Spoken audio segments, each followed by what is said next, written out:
Sa Maynila pa rin, arestado ang isang notorious na magnanakaw na paboritong targetin ang mga nakaparadang taxi. Nasa frontline ng balitang yan, si Ian Suyu. Umaaligid sa nakaparadang taxi ang lalaking ito sa Benitez Street, Ermita, Maynila nitong March 15. Ilang sandali lang, sinubukan niyang buksan ang bintana ng sasakyan.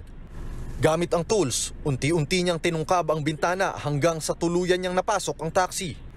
Pero imbis na mga naiwang gamit, pera o stereo, ang mismong computer box ng sasakyan ang tinangay ng kawatan. Ang computer box ang nagpapatakbo ng iba't ibang bahagi ng sasakyan, kabilang ang ignition, mga ilaw at pagpapaandar ng makina. Pinacheck ko yung electrical, tinignan sa hood, tapos sa dashboard, ayaw pa rin. Nung tinignan sa filter cabin, wala na po yung computer box. 3 araw mula ng unang makunan, nasa pool ulit sa CCTV ang magnanakaw na pinuntirya ang isa pang taxi sa May Agoncillo Street. Hindi na nakuna ng aktual na pagnanakaw, pero nakita ang lalaki na paalis habang may bitbit na kahon at bag. Pagpatak ng bandang alas 10 ng gabi, dito gumagarahe yung mga taxi driver at iniiwan ang kanilang mga sasakyan. Sa oras din na yan ay siya namang pagsalisi nitong suspect na kumukuha ng computer box sa loob ng mga taxi. Yun nga lang, hindi niya alam na balot ng CCTV ang lugar.